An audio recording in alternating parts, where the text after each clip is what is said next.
জয় যিশু। প্রথম পাঠ স্যামুয়েলের দ্বিতীয় গ্রন্থ, 15 অধ্যায় 13 থেকে 14 পদ ও 30 পদ, 16 অধ্যায় 5 থেকে 13 পদ। বিদ্রোহী পুত্র আবসালোমের ভয়ে দাউদের পলায়ন, দাউদকে শিমেয়ের কুৎসিত অপমান। একদিন একজন এসে দাউদকে এই খবর জানালো যে ইসরায়েলের লোকেরা এখন আবসালোমের আনুগত্য স্বীকার করেছে।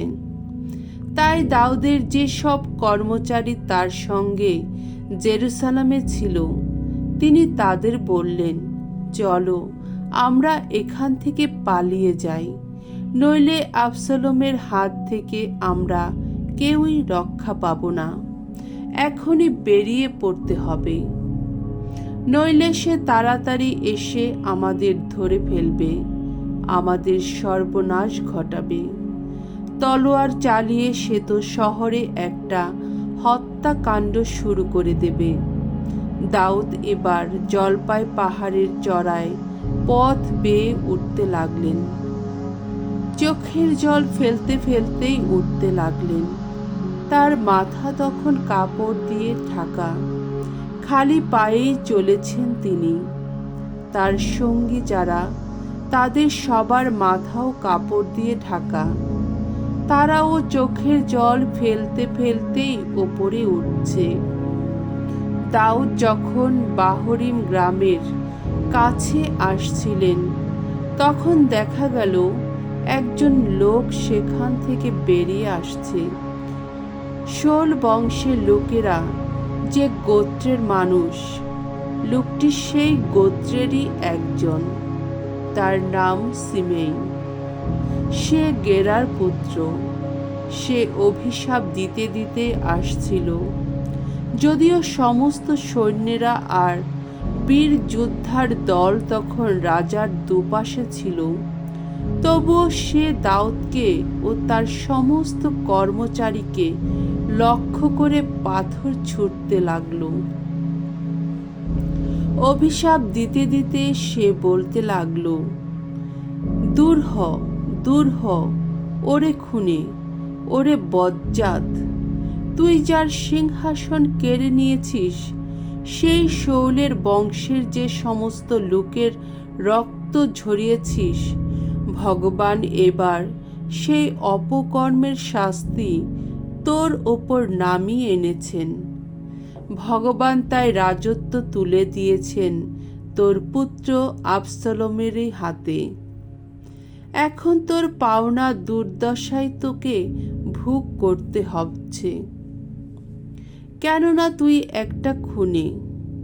সেই সময়ে সেরুয়ার পুত্র আবিশাই রাজাকে বললেন, ওই মরা কুকুরটা কিনা আমার প্রভু মহারাজকে এমন করে অভিশাপ দেবে? একবার অনুমতি দিন, আমি ওখানে গিয়ে ওর মাথাটা ধর থেকে নামিয়ে দিয়ে আসি। কিন্তু রাজা বললেন, আহা, সেরুয়ার পুত্রেরা, আমার আর তোমাদের ভাবনা কি এক?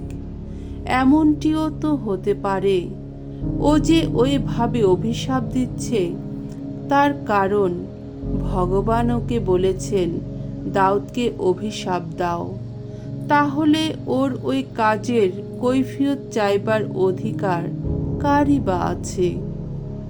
তারপর দাউদ আবিশাইকে ও নিজের সমস্ত কর্মচারীকে এই কথাও বললেন, তোমরা তো জানো আমার পুত্র, আমার নিজেরই সন্তান এখন আমার প্রাণ নিতে চাইছে। সুতরাং বেঞ্জামিন গোষ্ঠীর ওই লোকটার পক্ষে তা চাওয়া আরো কতই না স্বাভাবিক। ওকে তোমরা ছেড়ে দাও। ও অভিশাপ দিচ্ছে দিক, এমনটিও তো হতে পারে ভগবান সত্যি ওকে অভিশাপ দিতে বলেছেন। কি জানি, হয়তো শেষে ভগবান আমার এই দুঃখের দিনে তাকাবেন। হয়তো আজকের এই অভিশাপের প্রতিফল হিসেবে ভগবান বরং আমার মঙ্গলই ঘটাবেন। এরপর দাউদ ও তার দলের লোকেরা তাদের পথে এগিয়ে চললেন। প্রভুর বাণী। ঈশ্বরকে ধন্যবাদ। শাম সঙ্গীত 3 অধ্যায় 1 থেকে 6 পদ। ধো, জাগো জাগো ভগবান, করো হে পরিত্রাণ।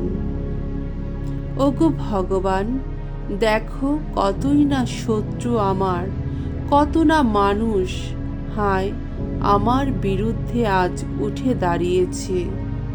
কত না মানুষ আমাকে দেখে বলছে বারবার, ঈশ্বর ওকে রক্ষা করতে পারবে না কখনো। কিন্তু চারদিকে আমার, ওগো ভগবান, তুমি যে রক্ষা ফলক, আমার গৌরব তুমি। তোমারই জন্যে ওগো মাথা তুলে দাঁড়িয়েছি আমি। মুক্ত কণ্ঠে ভগবানকে আমি ডাকি বারবার। তার সেই শূন্য গিরি থেকে সাড়া দেন তিনি। নিশ্চিন্তে শয়ন করি আমি নিদ্রা যাই, জেগে উঠি আবার। আহা, ভগবান যে ধারণ করে রেখেছেন আমায়। ওই সব মানুষকেও করি না কোনো ভয়, ওই যারা হাজারে হাজারে চারদিক থেকেই ঘিরে ধরেছে আমায়। বাণী বন্দনা। জয় জয় প্রভুর জয়। এক মহাপ্রবক্তা দেখা দিয়েছেন আমাদের মাঝখানে। ভগবান তার আপন জাতির কাছে করেছেন শুভাগমন। জয় জয় প্রভুর জয়। মঙ্গল সমাচার। মার্ক রচিত মঙ্গল সমাচার 5 অধ্যায় 1 থেকে 20 পদ। অপদূতের ওপর যিশুর আধিপত্য। যিশু ও তার শিষ্যেরা এবার সাগর পেরিয়ে গেরাসেনীয়দের দেশে এসে পৌঁছলেন। তিনি সবেমাত্র নৌকো থেকে নেমেছেন। এমন সময় অপবিত্র এক বিদেহী আত্মায় পাওয়া একটি লোক সেখানকার সমাধি গুহাগুলোর মধ্য থেকে বেরিয়ে এসে তার দিকে এগিয়ে এলো। লোকটি সমাধি গুহাগুলির মধ্যেই বাস করত। কেউ তাকে আর বেঁধে রাখতে পারত না, এমনকি শেকল দিয়েও নয়। আসলে তাকে অনেকবার বেড়ি আর শেকল দিয়ে বেঁধে রাখা হয়েছিল, কিন্তু সে বারবার শেকল ছিঁড়ে ফেলেছিল, ভেঙে ফেলেছিল পায়ের বেড়ি। তাকে সামলায় এমন শক্তি কারও ছিল না। দিন রাত সে পড়ে থাকত ওই সব সমাধি গুহার মধ্যে কিংবা যত পাহাড়ি জায়গায়। সে সব সময় চিৎকার করত আর পাথর দিয়ে নিজেকে ক্ষত বিক্ষত করত। দূর থেকে যিশুকে দেখে সে হঠাৎ ছুটে এসে তার পায়ে প্রণত হলো। জুড়ে চিৎকার করে সে বলে উঠল, পরাৎপর ঈশ্বরের পুত্র যিশু, আমার সঙ্গে আপনার আবার কি কাজ? ঈশ্বরের দোহাই, না, আমাকে যন্ত্রণা দেবেন না। সে অমন কথা বলল কেননা যিশু যে আগেই বলেছিলেন, ওরে অপবিত্র আত্মা, এই লোকটিকে ছেড়ে এখনই বেরিয়ে আয়। যিশু তখন ওই অপবিত্র আত্মাকে জিজ্ঞেস করলেন, তোর নাম কি?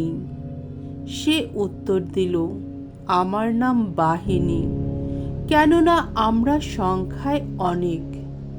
তারপর সে বারবার যিশুকে মিনতি জানাতে লাগল, তিনি যেন সেই অঞ্চল থেকে তাদের তাড়িয়ে না দেন। এখন সেখানে পাহাড়ের গায়ে বড় একটা শুয়োরের পাল সেই সময় চড়ছিল। তাই ওই সব অপবিত্র আত্মা মিনতি করে বলতে লাগলো, আপনি বরং আমাদের ওই শুয়োরগুলোর মধ্যে পাঠিয়ে দিন, ওদের মধ্যে গিয়েই আমাদের থাকতে দিন। যিশুও তখন তাদের সেই অনুমতি দিলেন। তখন সেই লোকটিকে ছেড়ে অপবিত্র আত্মারা গিয়ে ঢুকল ওই শুয়োরগুলোর মধ্যে। সঙ্গে সঙ্গে ওই শুয়োরের পাল, প্রায় 1000-2 শুয়োর ছুটে গিয়ে পাহাড়ের খাড়া ধার থেকে সাগরের মধ্যে ঝাঁপিয়ে পড়ল আর জলে ডুবে মরল।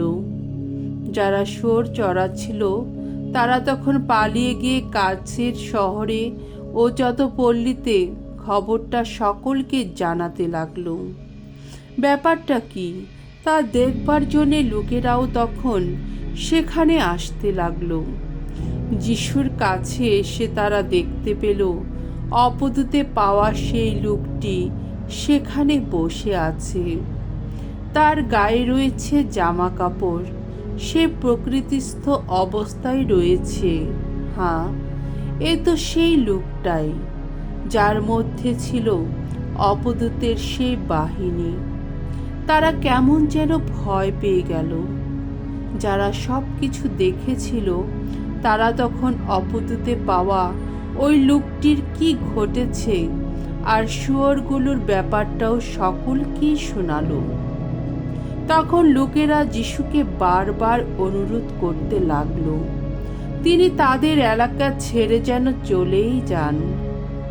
তিনি তো যখন নৌকোয় উঠছেন তখন যাকে আগে অপদূতে পেয়েছিল সেই লোকটি মিনতি করে তার সঙ্গে যাবার অনুমতি চাইতে লাগলো, কিন্তু যিশু সেই অনুমতি দিলেন না।